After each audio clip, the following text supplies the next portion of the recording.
dia sempat bertanya-tanya, iki desae apa namanya? Ini desanya apa namanya? Ajudan dari Mbok Murti ini mengatakan, nanti Mbok juga tahu kita ada di mana. Yang jelas sekarang Mbok ikutin aja perintah yang ada di sini, aturan yang ada di sini. Emangnya kenapa? Ya enggak apa-apa, maklum Mbok, ini istana, bukan rumah. Hah? Istana?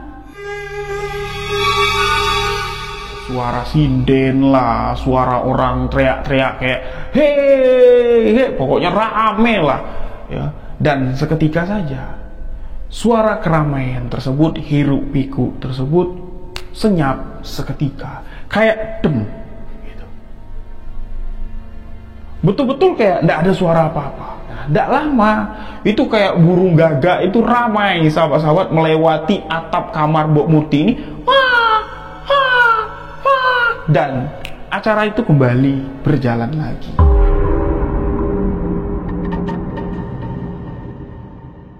Bismillahirrahmanirrahim. Assalamualaikum warahmatullahi wabarakatuh.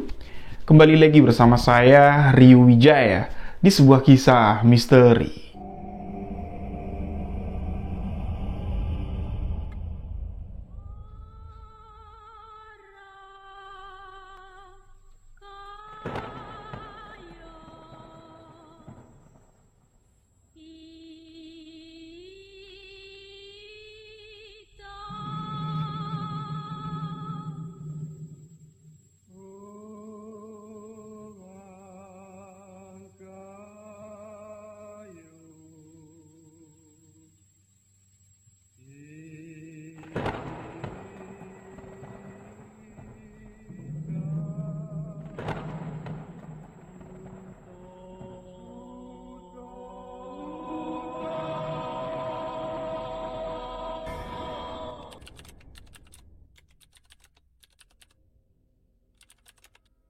Terima kasih untuk sahabat yang telah mengklik video ini. Terima kasih untuk sahabat yang telah memberikan dukungan, memberikan support agar channel ini dapat berkembang. Untuk sahabat yang baru bergabung, baru mendengarkan kisah misteri yang saya ceritakan, sahabat boleh mengklik tombol subscribe, aktifkan notifikasi loncengnya, dan jangan lupa bagikan video sebuah kisah misteri ke akun sosial media sahabat-sahabat semua. Untuk lebih akrab dengan saya, sahabat boleh follow akun Instagram pribadi saya di Rio.wijaya91, TikTok di Rio Wijaya91, dan Rio Wijaya Makan-Makan. Untuk sahabat yang ingin berbagi cerita pengalaman misteri, boleh tuliskan ceritanya lalu kirim ke alamat email sebuahkisahmisteri@gmail.com. Insya Allah, kisah kiriman dari sahabat akan saya bawakan di video sebuah kisah misteri selanjutnya.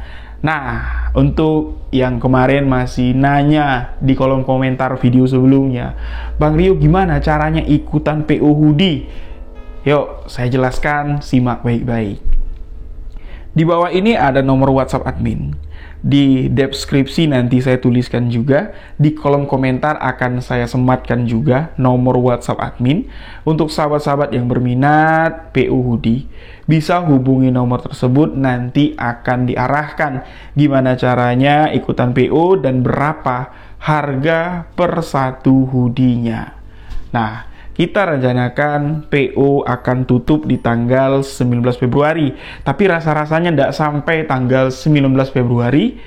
Kita akan close PO karena kita hanya pengen sampai nyentuh target 100 piece. Ini aja udah lebih dari setengah. Berarti mudah-mudahan tidak lama lagi PO ini akan di close. Jadi jangan sampai ketika sudah close PO, sahabat-sahabat baru order. Gaskan mumpung masih tersedia. Oke, hubungi WhatsApp admin, nanti akan dijelaskan semuanya. Nah, kisah misteri kali ini menarik sekali dan sudah lama tidak saya bawakan kisah seperti ini. Ya, kemarin-kemarin kan kisah yang baru terjadi beberapa tahun yang lalu, 10-12 tahun yang lalu. Nah, ini sebuah kisah yang berlatar waktu dari masa lampau. Kejadian yang sudah cukup lama terjadi. Jadi auranya beda, sahabat-sahabat. Kalau bawa kisah yang baru-baru terjadi, itu palingan kita terdengar miris karena baru terjadi kejadiannya. Tapi kalau kita membawakan atau mendengarkan kisah dari masa lalu, itu auranya memang beda lah. Ya, saya rasakan beda sekali. Dan kisah ini datang dari narasumber kita yang bernama Mbak Ayu. Beliau ingin menceritakan apa yang terjadi kepada ibunya Mbak Ayu yang bernama Bu Nur dan nenek dari Mbak Ayu yang kita sebut saja namanya Mbah Murti.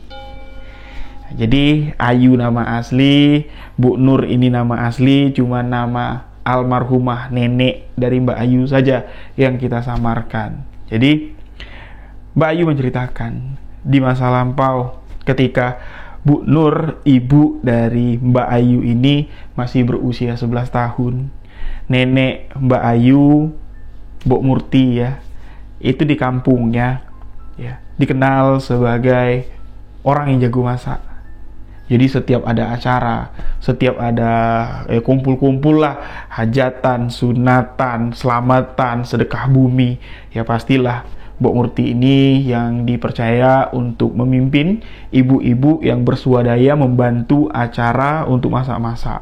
Nah, di kampung tempat Mbak Ayu tinggal, istilah untuk ibu-ibu yang bantu masak-masak di acara resepsi warga atau acara besar dari pemerintahan desa itu dikenal dengan istilah ngerewang. Dalam tanda kutip, neneknya Mbak Ayu, Mbok Murti ini kepala ngerewang di kampung tersebut. Sudah tersohor namanya. Memang kalau dia mimpin ngerewang ya, masakannya pasti enak. Pastilah bumbu-bumbunya itu pas dan takarannya itu cocok semua. Nah, di masa itu, ketika Bu Nur, ibunya Mbak Ayu, masih berusia 11 tahun, sahabat-sahabat. Mereka ini tinggal tidak terlalu jauh dari lereng Gunung Merapi. Jadi ada sebuah desa. Nah, di suatu hari, desa tersebut mengadakan acara besar-besaran. Keponakan dari bapak kepala desa ini menikah. Mempelai sebelahnya juga ini adalah orang besar juga, jadi di kampung mereka diadakan acara besar-besaran. Bayangkan saja, ngerewang atau masak untuk resepsi yang akan digelar besok harinya ini, sebelum kejadian misteri ini terjadi, itu sudah berjalan 2 hari, 3 hari masaknya baru kelar. Bayangkan betapa besar acara tersebut. Jadi masak, dimakan hari itu, acara pertama selesai. Nah, puncaknya itu di acara ketiga nanti. Jadi, di acara kedua sebelum selesai, ketika masih proses masak di acara kedua, ya, Mbok Murti ini itu membawa anak semata wayangnya, ya, Bu Nur, ibunya Mbak Ayu, suaminya juga ikut bersuadaya di sana bersama bapak-bapak membantu apa yang bisa dibantu. Dari pagi mereka sudah ke tempat acara. Di tempat acara, Mbok Murti sudah mengurus semuanya, sahabat-sahabat. Pokoknya ibu-ibu sudah diarahkan, ini masak ini, pakai ini bumbunya, udah kuracik. Pokoknya tinggal masak, pokoknya tinggal dihidangkan nanti setelah masak. Itu di acara kedua atau di hari kedua, ya, hajatan besar itu. Nah, keesokannya ini masih ada acara puncaknya. Nah, lewat tengah hari di acara kedua, ya, ini masakan boleh dikatakan sudah 90% lah sudah beres semua. Nah, Mbok Murti ini di tempat acara itu nggak ngelihat anaknya. Mana nih si Nur gitu ya, Bu Nur, ibunya Mbok Ayu. Kok nggak kelihatan? Dilihat anak-anak pada main, nggak kelihatan anaknya. Nah, jadi dia bilang nih, ya, sama ibu-ibu yang ada di sana. Nanti kalau Nur anakku ada, nyariin aku, bilang aku pulang sebentar. Aku mau ngambil kotak sirihku. Kotak sirihku tinggal. Nggak apa-apa ya, aku pulang sebentar. Itu kata Mbok Murti tadi. Ya udah, nanti kalau Nur datang, tak suruh tungguin di sini. Ya tungguin aja. Aku balik lagi kok ke sini, kata si Mbok Murti. Ya udahlah, berjalanlah Mbok Murti ini dari tempat acara kembali ke rumahnya Jaraknya ini tidak terlalu jauh, sahabat-sahabat, masih dalam satu kampung. Nah, setibanya di rumah, warga kampung ini sepi. Kan ke tempat acara semua dia, bantu-bantu ya. Pokoknya semuanya ikutlah dalam acara ngerewang. Jadi dia buka pintu depan rumah, tek, masuk ke dalam, dia buka jendela. Nah, ketika dia baru mau masuk kamar, Mbok Murti ini mendengar suara langkah kaki kecil dengan napas yang terengah-engah. Tentunya dia keluar lagi dari kamar. Ya, dia ngelihat, loh, kok kamu ada di sini? Kamu kok ikutin aku pulang, Duk? Ternyata ibunya si Mbak Ayu, Bu Nur yang pulang. Jadi ya udahlah, dia udah ngelihat kalau itu anaknya. Masuk lagi Mbok Murti ini ke dalam kamar. Baru dia mau memegang kotak sirihnya, Bu Nur ini masuk ke kamar dan menarik tangan ibunya. Mbok, ada yang nyari, ada yang nungguin di depan. Siapa? Tuh, lihat. Nah, ditaruh lagi lah kotak sirih ini, ndak jadi dibawa. Keluarlah si Mbok Murti ini tadi melihat di depan pintu yang sudah terbuka, itu ada 4 orang dengan menggunakan pakaian adat Jawa, tegap-tegap dan sangat sopan sekali. Ketika melihat Mbok Murti ini keluar dari kamar, mereka langsung nunduk. Mbok menegur dengan halus. Nah, Mbok Murti pun ya berjalan pelan, mendekat dan bertanya, ada apa? Sampean berempat kesini mencari siapa? Kami di sini berempat datang sengaja untuk menjemput Mbok Murti. Kami diutus juragan kami untuk membawa Mbok Murti untuk ngerewang di tempat beliau. Hah? Nah, di sini sahabat-sahabat, Mbok Murti ini seakan-akan dia lupa kalau dia ini lagi ngerewang di acara desa. Lantas juga anaknya ini, Bu Nur ini yang, ayo bu, kita naik delman bu, ayo bu, aku mau naik delman. Jadi dia seakan-akan lupa dia masih punya tugas. Dan ketika Mbok Nur ini bilang ya sama orang yang berempat nyemputnya, tunggu sebentar, aku mau ngambil kotak sirihku. Nggak usah Mbok, di sana segala sesuatu kebutuhan Mbok sudah dicukupi, sudah disediakan semua. Yuk, kita sudah ditunggu. Nah, jadi saking dia buru-burunya dijemput ini tadi, terus anaknya juga, Ibu Nur ini narik-narik, ayo Mbok. Pintu depan itu ya cuman ditutup rapat kayak gini, jendela tengah itu tidak sempat ditutup lagi. Mereka langsung naik delman. Jadi delmannya ada 2, sahabat-sahabat. Jadi delman yang depan itu ya kayak penunjuk arah, delman yang belakang inilah ditempatin sama Mbok Murti dan Bu Nur. Jadi di perjalanan Bu Nur bertanya dengan kusir delman, maaf Den, kira-kira aku mau dibawa kemana?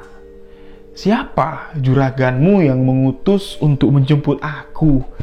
Lalu kenal di mana? Apakah aku mengenalnya? Si kusir ini menoleh ke belakang dan mengatakan, siapa yang tidak kenal dengan Mbok Murti? Si ahli ngerewang yang namanya sudah tersohor. Kalau untuk tuanku, ya mungkin kalau aku sebutkan, Mbok Murti tidak kenal. Tapi tidak jauh kok perjalanan kita. Kita cuma melewati ujung bukit sana. Yang mana ujung bukit yang ditunjuk sama kusir delman itu adalah lereng Gunung Merapi. Oh, seperti itu. Ya sudah, kalau memang aku dibutuhkan di sana. Dia ngelihat anaknya, ngelihat si Bu Nur ini tadi kayak senang sekali di atas delman dan melihat ke kiri ke kanan. Ada kejanggalan sahabat-sahabat di sini. Ya, jalan di desa itu berbatu. Ditambah lagi ketika ya dilihat kiri kanan itu mau naik ke lereng gunung ya, naik ke bukit, tentunya kan jalannya terjal berbatu. Tapi Mbok Murti dan anaknya atau kereta atau delman yang mereka kendaraan yang dinaikinya ini, itu sama sekali tidak merasa kayak ada guncangan. Kayak mulus saja jalannya, kayak berjalan di awang-awang. Nah, itulah yang membuat Mbok Murti ini tertidur. Plek, gitu. Jadi ketika sadar, Mbok Murti ini dibangunin sama anaknya, Bu Nur. Bok, bangun. Kita sudah sampai. Nah, Mbok Murti ingat, ketika dia tidur, itu waktunya masih tengah hari, sahabat-sahabat. Dan ketika sampai, itu waktunya pagi. Jam berapa sekarang? Apa sudah malam? Kok masih terang? Kusir Delman itu mengatakan, ini pagi, Mbok. Hah? Pagi? Perasaan tadi kita jalan, itu tengah hari. Iya, kita sudah melakukan perjalanan panjang. Mbok tertidur sangat lelap sekali. Nah, ketika Mbok Murti ini bangun, Bu Nur ini turun dari delman, dia langsung berbaur dengan masyarakat yang ada di sana. Jadi, yang dilihat Mbok Murti itu ada rumah yang begitu besar, sahabat-sahabat, dengan tembok yang panjang sekali. Jadi sepanjang mata memanjang, ujung tembok itu tidak kelihatan. Nah, jadi di tempat parkir delman itu banyak sudah anak-anak, ya, anak-anak bermain, mungkin anak-anak ibu-ibu yang rewang di sana main, dan Nur ini tadi, ibunya Mbak Ayu ini tadi ikut berbaur main dengan anak-anak kecil itu dan langsung ngilang gitu saja. Nah, lantas di sini salah satu dari yang di delman depan, ya, kayak istilahnya punggawanya lah, ya, ini mendatangi Mbok Murti dan menyuruh Mbok Murti untuk turun dari delman. Mbok, mari saya antarkan ke tempat Mbok untuk istirahat. Jadi dah, delmannya diturunin, masuklah dia ke gerbang. Masuk ke gerbang, dia melihat kanan itu kayak ada lapangan besar. Di ujung lapangan itu juga ada anjungan, sahabat-sahabat. Jadi sederetan anjungan itu banyak sekali, ukiran megah sekali. Wah, ini rumah juragan, memang juragan besar ini.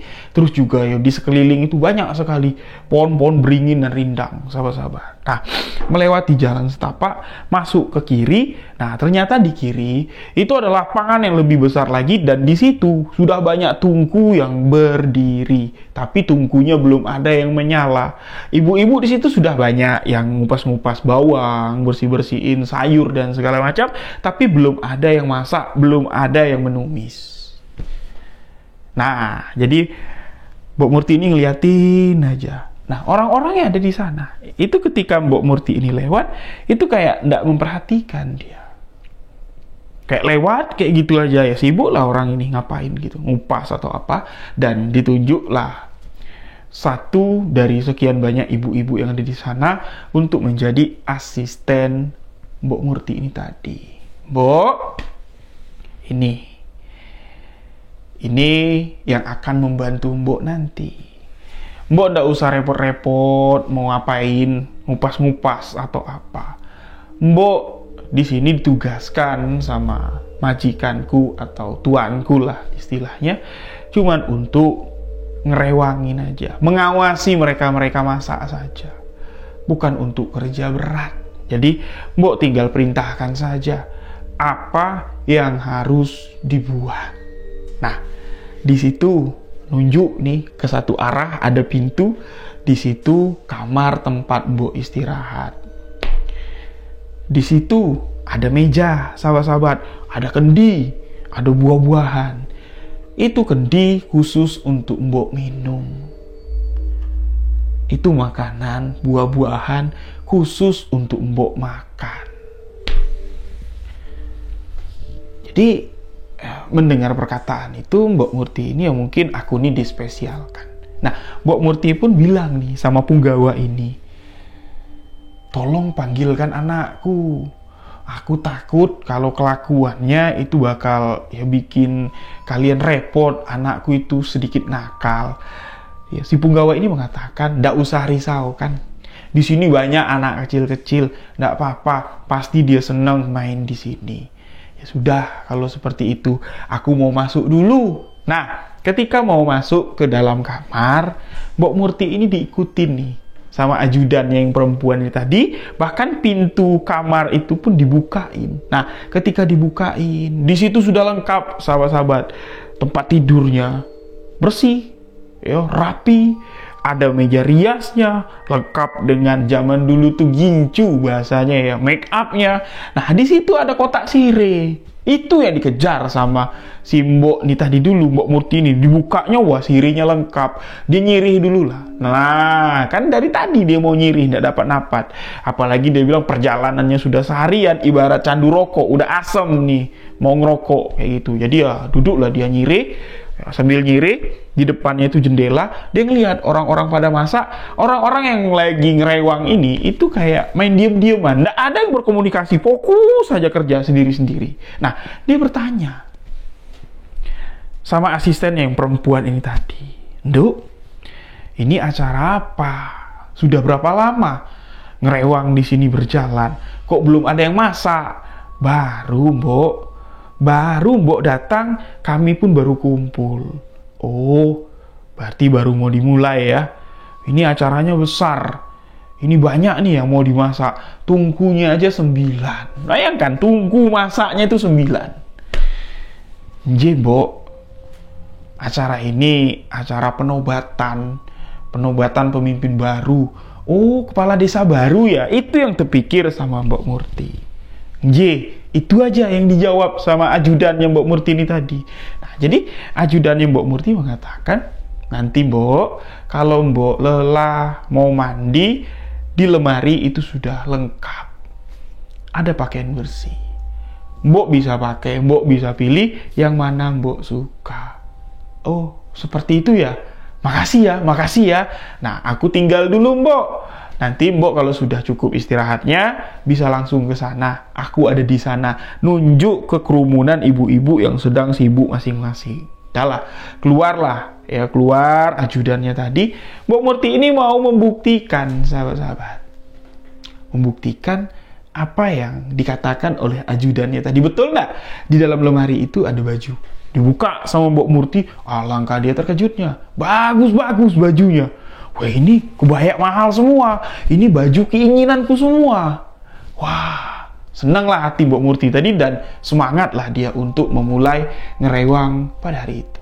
Tapi di sini, ya, perlu sahabat-sahabat ketahui, anak Mbok Murti, Bu Nur, ibu dari Mbak Ayu, itu nggak kelihatan. Nggak tahu dia main kemana dan nggak kepikir juga si maknya ini anaknya kemana. Di tempat baru main lepas kayak itu aja. Dah, dimulailah masak-masak. Jadi, Mbok Murti ini cuma dapat berkomunikasi dengan satu orang, yaitu ajudannya. Yang lain itu kayak nggak peduli dengan keberadaan Mbok Murti. Dah, diatur semua, disebutin masaknya apa, ini bumbunya ini, ditunjukin. Ada daging, ada ikan, ada ayam, lengkap pokoknya, selengkap-lengkapnya. Dan ini dimulai pagi loh, sahabat-sahabat. Ya, jadi pagi. Masak. Nah, masakan pertama selesai. Masakan kedua selesai. Masakan ketiga selesai. Dan lewat dari tengah hari lagi nih waktunya. Orang-orang yang ada di sana itu pada ngambil makanan masing-masing. Mau makan mereka. Tapi Mbok Murti ini kayak nggak nafsu makan dia. Kayak nggak selera makan. Ditawarin sama ajudannya. "Mbok mau makan? Tuh, makanan Mbok di sana sudah disiapkan." Dilihat sama Mbok Murti, itu cuma buah-buahan. Padahal kan, ya yang dimasak ini lauknya banyak. Masa iya aku nggak boleh makan lauk-lauk ini? Ya, Mbok Murti juga nggak mikir yang aneh-aneh. Ya udahlah, aku nggak lapar juga. Mbok Murti cuma minum. Jadi ada kendi ya di atas meja dekat makanan-makanan yang sudah disiapkan untuk Mbok Murti tadi. Nah, kesanalah dia, minumlah dia. Ya, minum air dari kendi tersebut, itu rasanya dingin sekali. Bayangkan, seteguk aja dahaganya langsung hilang. Haus itu langsung hilang dan tidak lapar lagi. Ya sudahlah. Jadi yang lain pada makan, Mbok Murti ini pun terus melanjutkan masakannya. Karena apa? Targetnya, malam nanti semua masakan itu harus selesai. harus beres, sahabat-sahabat. Jadi udah Mbok Murti ngeracik semuanya. Nah, ibu-ibu yang lain yang main diem-dieman ini udah selesai, mereka makan dan langsung lah ya ikut lagi atau semuanya bantuin masak atas perintah asistennya Mbok Murti. Mbok Murti cuma bilang sama asistennya, nanti ada beberapa ibu-ibu masak di tungku sana, ini bawa sama, masukin semua, masak dah tuh. Nah ini juga nanti beberapa ibu-ibu ke sana ke tungku yang ini, biar kita semuanya masak. Dan perhatikan nanti di depan, siapa yang ngurus di depan nanti? Di depan itu kan ada meja panjang. Nah, di meja itu makanannya harus dikeluarkan di sana semua. Ini waktu sudah mendekati sore, sahabat-sahabat. Nah, pas mendekati sekitar jam 5, ajudan dari si pemilik rumah ini memanggil Mbok Murti. Mengatakan seperti ini. Mbok, nanti ketika acara berlangsung, semua yang di depan lah istilahnya, ngatur makanan di depan, itu sudah ada yang urus. Alangkah baiknya Mbok beristirahat saja di dalam kamar. Karena apa? Selesai acara ini nanti, Mbok akan langsung kami antarkan pulang. Oh, seperti itu ya, enggak apa-apalah. Sampai selesai pun aku enggak capek kok. Aku bantu-bantuin nanti kalau di depan keteter. Enggak usah. Mbok cukup istirahat saja. Dan nada itu tegas, sahabat-sahabat. Ya udahlah. Mbok Murti pun enggak mau ambil pusing. Ya udahlah, kalau enggak mau dibantuin, kalau sudah yakin beres gitu ya. Ya dia fokuslah untuk menyelesaikan masakannya pada saat itu. Nah, ketika waktu sudah mulai masuk senja ya, matahari sudah mulai turun. Di situ bulu tengkuk Mbok Murti ini baru agak-agak aneh ya. Baru agak-agak merinding lah dia. Karena apa? Tiba-tiba saja waktu matahari turun, satu persatu ibu-ibu yang bantuin masak ini hilang. Ting ting ting ting.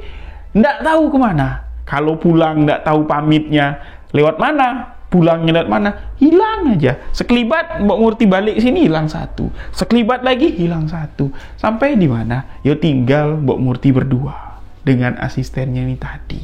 Nah, pas waktu matahari sudah betul-betul tenggelam, ya dari luar pagar ya itu terdengar suara ara-araan yang meriah lah. Kayak suara angklung, suara gamelan, tang dung tang dung tang dung.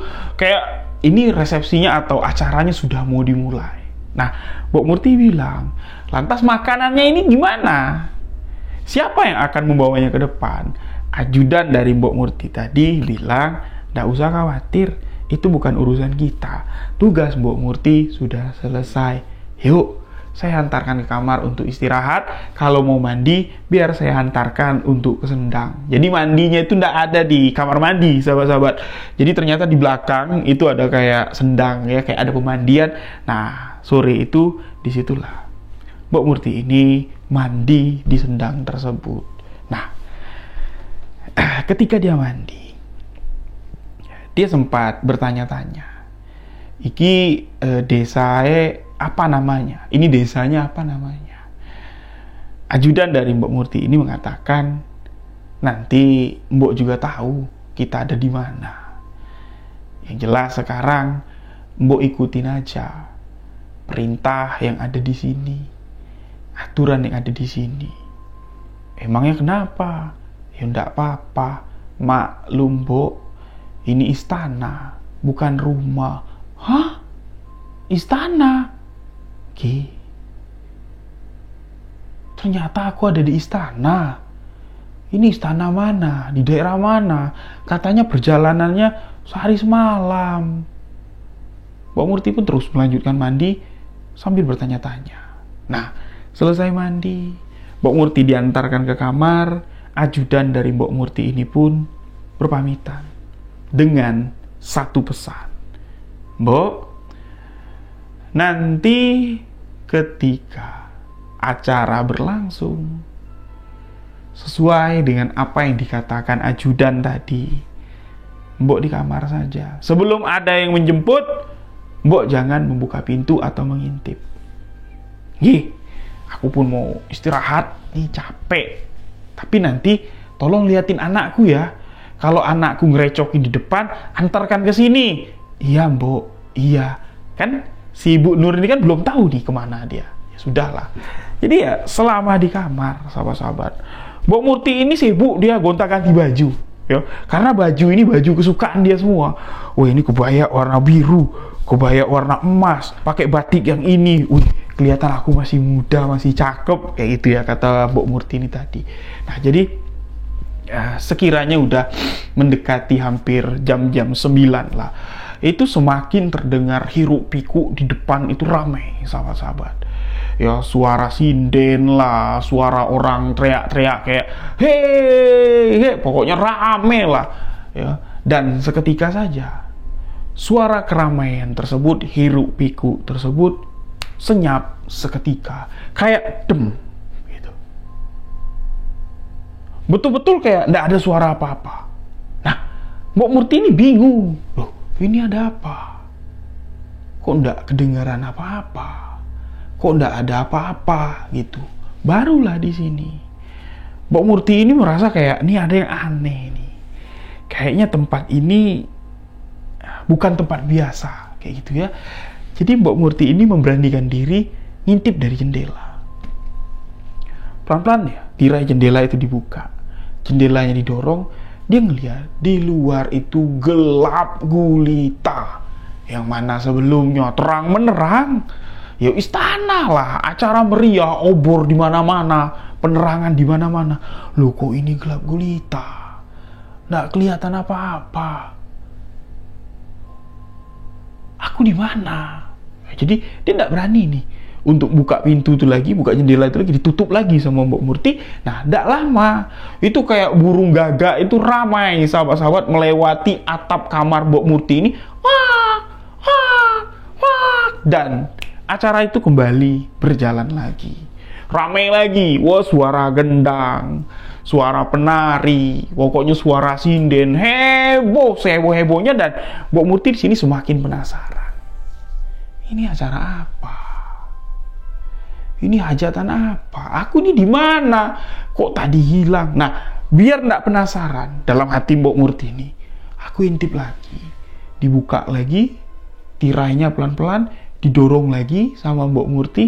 Percaya nggak percaya?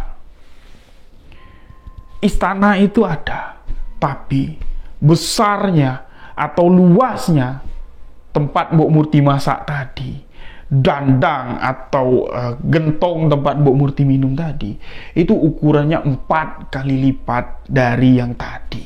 Dan terlihat sorot mata merah itu kayak besar, kayak ada sosok-sosok besar lah yang ada di bagian depan istana tersebut sedang ketawa, hahaha, dung gitu ya, hahaha, dung. Pokoknya suara yang terdengar itu begitu menakutkan, dan seketika saja sekujur tubuh dari Mbok Murti ini merinding. Tapi dia penasaran, sahabat-sahabat. Itu apa? Aku ini di mana? Kok aku jadi kecil? Dia kelihatan kecil. Ya, jadi dia penasaran, dia keluar dari pintu, mindik-mindik lah dia. Mindik-mindik dan ngintip ke arah depan, ke arah pesta, dan itu terlihat semua. Kalau yang ada di sana itu bukan manusia, melainkan lelembut dedemit atau raksasa. Giginya itu panjang-panjang. Apa yang dimasak Mbok Murti itu semuanya dimakan dengan rakus, sahabat-sahabat. Dan aroma masakan Mbok Murti itu ya, itu aroma masakan yang dimasaknya. Tapi yang makannya ini bukan manusia. Untung saja. Mereka ini ya, raksasa-raksasa atau demit-demit ini, itu sedang terlena. Ya, sedang mabuk lah istilahnya. Sedang makan enak. Nggak ada yang memperhatikan kehadiran Mbok Murti di sana. Jadi cepat-cepat lagi dia masuk ke dalam kamarnya, ditutup. Jadi dia berdoa, ya Allah ya Tuhanku, mana anakku?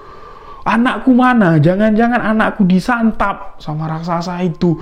Tolong. Dalam hati dia mau teriak nih ya, tapi dia takut. Jadi dia berdoa, ya Allah ya Tuhanku, cepatlah waktu berlalu. Anakku mana? Balik ke kamar, nak. Nur, Mbok di sini. Dalam hati dia berkata seperti itu, dan tidak lama suara pintu itu diketok. Tok, Mbok, bangun Mbok, sudah pagi. Ayo, aku antar pulang. Tapi sebelum pulang, juragan mau berterima kasih dan bertemu sama Mbok Murti. Anakku mana? Ada. Nur ada. Jadi dia langsung nih ngebuka baju yang dipakainya, ditaruhnya lagi di dalam lemari. Dia pakai baju yang dipakainya pas datang, ya baju sehari-harinya Mbok Murti ini tadi. Nah, dia langsung keluar, ngikutin punggawa atau ajudan tadi. Tatapan Mbok Murti ini udah sinis. Dia ngelihat dari ujung kaki sampai ujung rambut tuh udah lain. Ini kok semalam aku lihat sosoknya mengerikan sekali, kok ini sekarang jadi manusia lagi. Dalam hatinya berkata seperti itu. Jadi sepanjang jalan dari kamar melewati lorong tempat masak ke balai-balai tengah, dia nunduk aja sampai di mana dia masuk ke aula yang sangat megah sekali. Di aula tersebut sudah duduk seorang raja. Ya, itu yang dikatanya pemimpin atau juragan yang mengundang Mbok Murti. Sedang duduk gagah lah di singgasananya. Mbok Murti duduk menghadap dan disuruh berdiri. Nggak usah sungkem. Kamu sudah berjasa. Masakanmu enak sekali.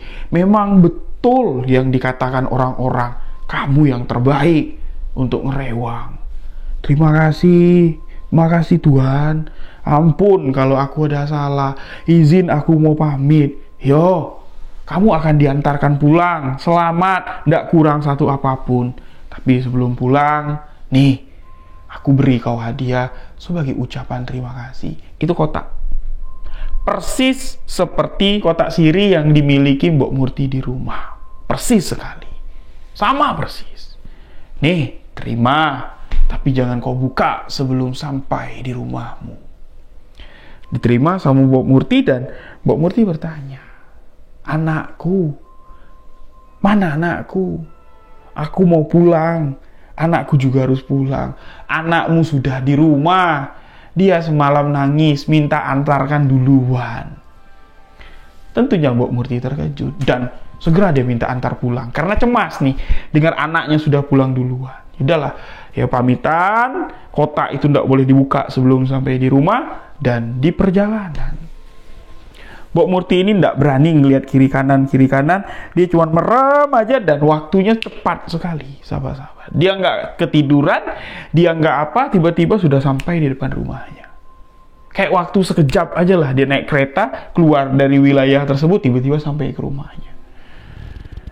Dan setibanya di rumah, ya, punggawa yang mengantarkan Mbok Murti ini berpesan, Mbok, ini adalah pengalamanmu. Jangan kau buat untuk menjadi takut. Kami datang menjemputmu dan kami pula yang mengembalikanmu tanpa kurang satu apapun. Kami tidak melukaimu dan tidak menyakitimu. Kami harap kau tidak keberatan dengan perjalanan kita pulang pergi ke tempat padukaku. Dan jangan pernah kau pertanyakan di mana tempat itu. Terima kasih Mbok, kami izin pamit.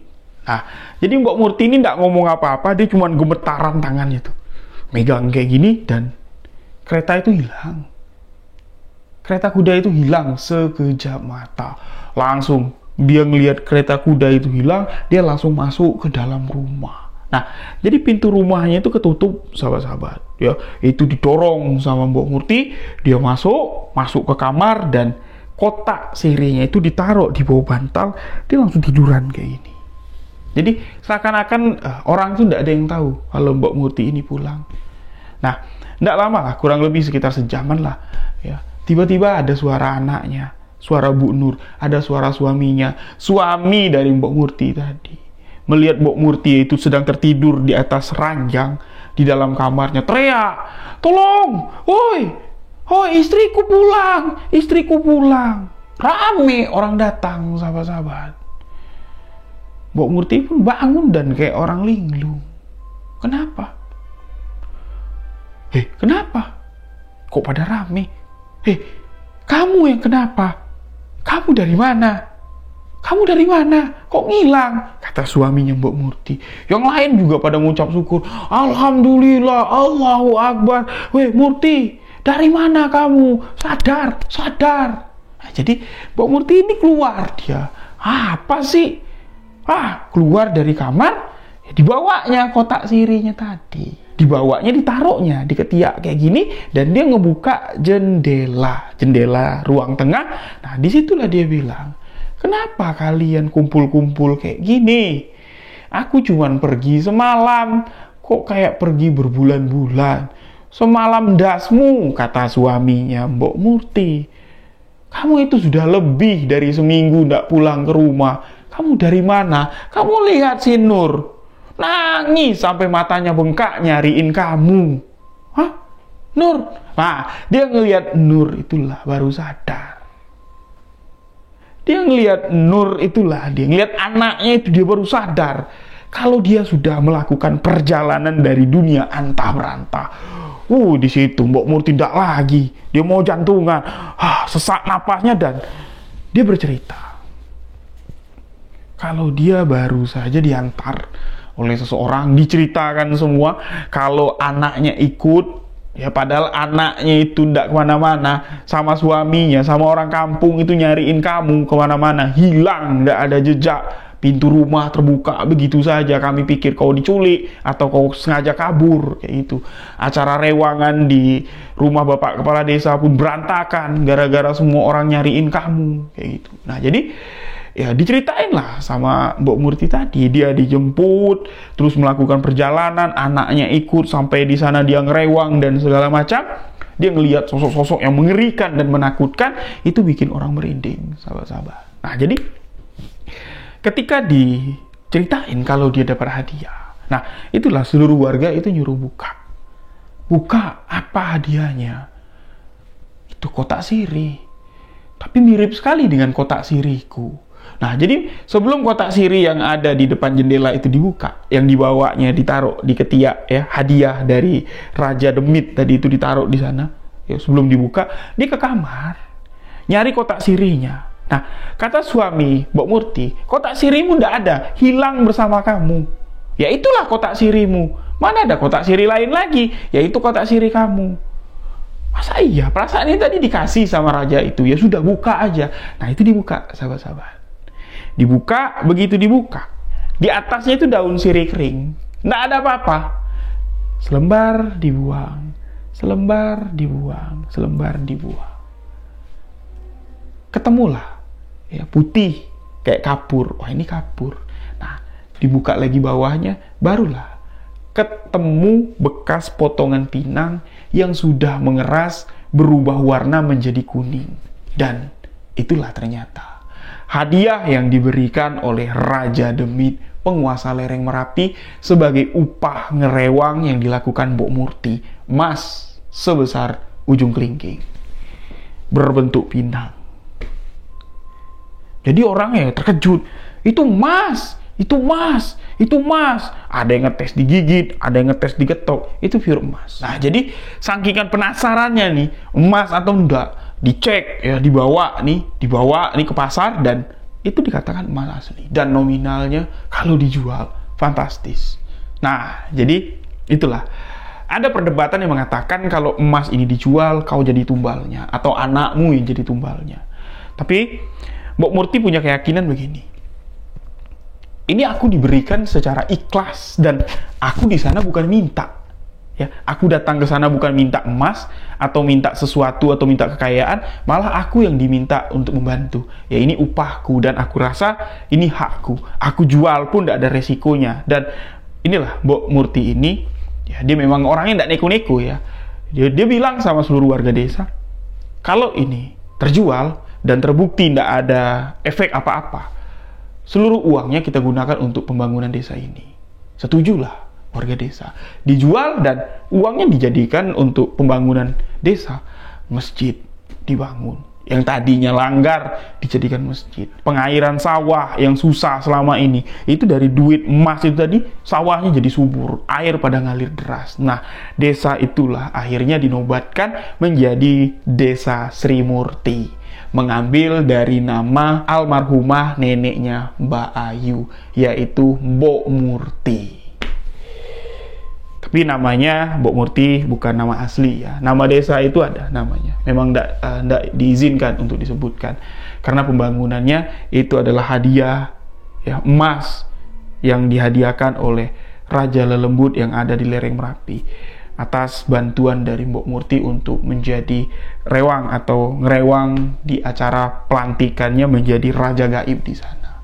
Nah, itulah kisah menarik yang dibagikan oleh Mbak Ayu. Jika sahabat ada punya cerita, boleh kirimkan ke alamat email sebuahkisahmisteri@gmail.com. Ini adalah kisah nyata yang dibagikan oleh narasumber. Terima kasih. Jika ada salah kata, salah ucap dalam penyampaiannya, mohon dimaafkan. Wabillahi taufiq wal hidayah. Wassalamualaikum warahmatullahi wabarakatuh. Salam sebuah kisah misteri.